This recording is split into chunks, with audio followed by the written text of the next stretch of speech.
Hi, Dan. Thank you for your time. For Q&A... Wait. I'm sorry. My name is Rufus Meathead. I'm 46 years old, and I got a 1-inch dick. Go ahead. My name is Glenn Meathead. I hail from Shanghai, and I'm 39. For QLA, as long as unencumbered cash flow can pay for debt servicing, should a first-timer who is bound to make mistakes, should they have more of a buffer, like, say, 1.1 to 1 or 2 to 1? It says you want at least cash flow to cover debt service, but as much as possible. Okay. Finally, when you say unencumbered cash flow, is it the same as the accounting term free cash flow? Yes. Okay. Thank you very much. Hi, Mr. Pena. For an 18-year-old kid like me from Australia, living with my parents, what would you say? Could you speak up a little, please? For an 18-year-old kid like me from Australia, living with my parents, what would you say is the first thing I should do? Leave home. Yeah. And then, do I go straight into deal making, or should I finish my university course? I tell everybody the same. Healthcare, bedpans, which means assisted living. Whether it's Australia. And go straight into it? You're not doing yourself any favors staying at home. And go straight into it whilst I'm at uni? Pardon? Go straight into it whilst I'm in uni? Yeah. Just, leave home and go straight to it? Yeah. Yep, okay, That's thanks. It. Pull the trigger. Yes, sir. Carlos, 31, Los Angeles. You allude in a lot of your material to a secret sauce. Is there really a secret sauce? What is there is. The secret sauce is just fucking do it. Yes, thank you. Pull the trigger. Hello, Dan. Martin from Sweden. I want to eat lunch with you today. Can you reserve a place for me at your table? Okay, go ahead. No, thank you. Can I come to the castle? Well, there is no castle seminar, so you can't go anyplace. Ask a reasonable question or sit down. How can I grow my business to 60 million this year? I do real-time systems and software. Buy. It's easier to buy revenue than it is created. Yeah, so buy a factory. A company that's got 60 million in revenue. Right. Thank you. Okay. Hello, Dan. My name is Daniel Davidov. I'm from Israel. And see the Forrest Gump. How old are you? I'm 27. See the Forrest Gump guy you talked about that made $400 million. Pounds. Pounds. Apologies. How much did he actually make money out of that deal? I don't remember. But it was tens of millions. Okay. And another question, do you believe in patents? Is there big money to be made in making patents? As in, I've got a great idea I'm about to patent. Is it worthwhile going down that route? I can't tell you. I don't know. Okay, thanks a lot. You're welcome. Cheers. Kevin, 31, Germany. What was the most scariest thing, in your perspective, that you have ever done in your life? Getting run over by a charging buffalo in Australia. Thanks. Hi, Dan. My name is Gary. I'm 32 and I'm from Ireland. I'd just like to say thank you for every contribution you're making to mankind. You're a fucking legend. Thank you for everything, sir. Thank you. And by the way, when I say pathetic, say pathetic. Pathetic. I'm trying to mimic him. Like or Irish McGregor. People. Yeah. Like McGregor. Sally and I had a lot of fun in Ireland, though. Go ahead. During your presentation, you referred to Warren Buffett's tweet, which mentions an emotional reaction to one's detriment, and also to sit back and to observe. I'm going to he said sit back and observe. Mm-hmm. I don't say sit back. I'm just telling you what Warren said off his tweet. Okay. The emotion part, he's talking about emotional bank accounts. Okay. And being glued or being too cognizant of what other people say about you. Mm-hmm. Well, I don't. But if I was concerned about that, I couldn't get out of bed. I mean, there's a lot of people that don't like me. I don't get as much hate mail as a lot of people. But I mean, he's talking about being emotionally attached to what somebody else might say about you. I'm going to now ask you that if I want to use QLA, implement it into my life, and to reprogram what society and how it's fucked me up, with laser beam focus, do you advise that I push back against political correctness and that I take the no shit approach while building my dream team lawyers and developing relationships? No shit approach for sure. Okay. And then building the dream team around you. Because you're not going to know unless you happen to be a medical doctor or a nurse and you go into assisted living, you're not going to know anything about the industry. But your dream team, your industry experts, your accountant, your lawyer on your dream team, your CEO, your chairman will know. And so, but the no shit attitude is a first. I mean, you have to have it. You don't have to have anything, kids. But I'm telling you, if you want to succeed beyond your wildest expectation, you will never exceed past your wildest expectation. If you think you want to make $10 million, you're not going to make 15. If you want to make 100 million pounds, you're not going to make 120. That's just it. But you were taught not to have wild expectations because you were taught wrongly that set goals in tiny bites so you don't get disappointed. That's horseshit. That's wrong. When we are going for the gold medal at the Olympics and everything we do. I'd just like to say one more. I don't have results to show you yet, but I guarantee I'm going to make it out to your wall of fame. Absolutely. Good luck. Thank you so much. Thanks. Yes, sir. Hello, Mr. Pena. Thanks for your kicking so many asses like me. My name is, what's your name? I'm Punya. I'm 37 years old. I'm an Indian guy working in the Norwegian oil industry. And I have my background in piping and currently working in IT services for the oil and gas industry. It's more technical on how to build a oil and gas platform, etc. Well, I mean, all your businesses can grow. It's easier to buy revenue than create it organically. I'm going to give you one example that it's online. When you go to a bank, and the script's online, you go to a bank and you're going to be primarily looking for cash flow lenders, okay? And you tell the cash flow lender or the credit officer that you understand that buying revenue, the revenue has been de-risked. A guy that has 1 million in revenue, you don't know how many millions he spent getting that 1 million, do you? No. He may have spent 5 million. The bank understands de-risked revenue because you're not spending the money to get the revenue, you're only spending money to buy that existing revenue. The banks understand de-risking, unleveraging. But somehow you don't understand because it looks on your face you're like I'm talking Greek or something. That's why it's much easier. No, there's no comparison between buying revenue and creating it organically. Sir, I got two questions, sir. The first question is the organization I have been working. I see the industry got abundance of oil and gas and money, and I would execute it more better than my organization. Okay, but what's the question? Yeah, the question is I'm leaving the organization and also the key people are leaving, and I see that in a period of year, they could be the motivated seller. And I could take the step I could take the step to buy the company. Most of you have never experienced a motivated seller. Yeah, and I'm taking the risk of doing risky jobs and hardworking jobs. Okay, well, I'm not interested in all that. Yeah. And the second question is, I already started getting uncomfortable, like... well, you look uncomfortable right now. You look like a whore in church. Yes, but still I've been having the balls to come up and... Okay, so... And I've been pretty close here. I'm very glad. Okay. And I even started the day with getting uncomfortable by shaking hands with your butler. I know, I'm not shaking hands with anybody. Yeah, but... So don't you? I don't like guys. What about me? Don't you understand? I don't like you. Don't you fucking get it? Poorness and dipshit rubs off. I wouldn't piss on your face if it was on fire.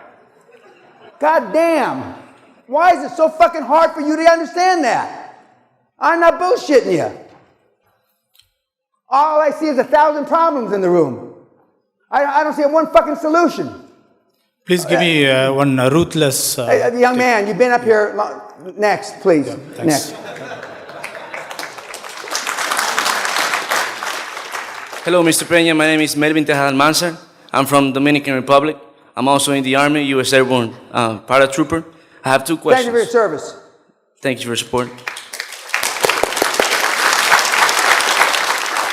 I'm 20 years old. I started implemented the QLA methodology 3 weeks ago. I have a full board, and I'm doing dental practices, so I have this deal going on. The doctor works 8 to 10 months. Okay, what's the question? Oh, yes. So if I should go on with the deal, he produces 620,000. No, guys, gals, if cash flow doesn't cover debt service, I don't give a fuck what he produces. That's it. The end of story. I don't care. Got it? Got it. Thank you. Thank you. Yes, sir. Hello, Mr. Pena. My name is Medi, Iranian-born, living in Sweden for the last 35 years. And I running construction company for the last 10 years. The last Contractor. Contractor. Okay. Dental offices, building healthcare and Okay. so on. The last 5 years hasn't been so successful, been in surviving modes. And now I'm So what's the question? The question is, how should I go with my construction company? Well, most of you that have a business should turn the key. Everybody for staying, turn the key, close it down. Walk away. Exit right or left. Because most of you have just bought yourself a job. Many of you can get a job paying you more than your business produces for you. Without any fucking headaches or liabilities. So I close it. That's a tough business. The question is, what should I do the next step? Roll up healthcare. I tell everybody, if you're going to ask me, just roll up healthcare. Assisted living is a slam dunk. Yeah. Buying dental offices and running them. Or? Now, are you deaf too? I said roll up assisted living healthcare. Yeah. That's it. Yeah. Next question, please. Good evening, sir. My name is Andreas. I'm 39 years old. I'm coming from Frankfurt, Germany. I'm the son of a high-performance fighter pilot with the German army, and I want to thank you for building... Yes, sir. Jawohl, mein Herr. I want to appreciate your legacy, and I want to give you this picture. That is the fighter jet my dad flew, a Lockheed F-104 Starfighter. Yes, I will put it over there. And just to explain, a nuclear explosion, you can imagine. Yep. Thank you very much, sir, for getting my divorce. Thank you very much, sir, for turning the key on my business. I will follow your QLA for the rest of my life. Okay. Thank you, sir. You're building your legacy. You're a fucking legend. Thank you very much. Thank you. Yes. Hello, Mr. Pena. I'm Vadim Schusterman. I'm from Israel. I'm 39 years old, and I'm... Mazel tov. Thank you. And Siman Tov. I'm rolling up in an assisted living industry, and I have a chairman, which is also mentor, and I'm, as a good student, I'm trying to follow the QLA steps. Don't try, do. I do. Okay, go ahead. And my chairman saying we have the big force in our pocket, we have the top international law. And also the banks. I can set you appointments with the chairmen of all the banks in Israel.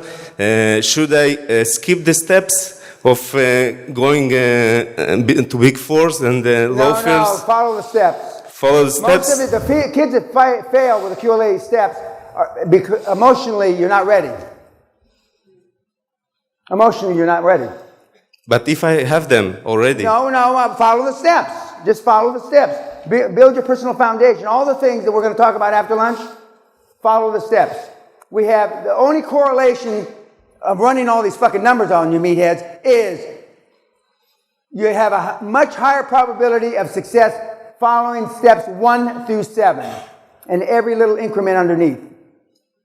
If you don't, for whatever reason, not always, but almost always fail. Because you're not prepared. You know, intellectually, QLA is a slam dunk, like our 12-year-old daughter said. It's easy peasy, Daddy. But emotionally, it's a motherfucker. Excuse me. For example, most people in this room, I went 7 years, Sally went 8 years not talking to our mothers. I rest my fucking case. I don't see any of you doing that.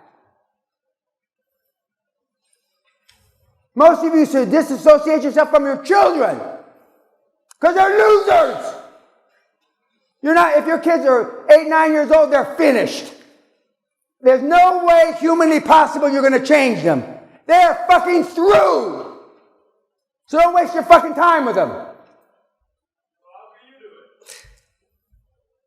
our kids turned out terrific, moron.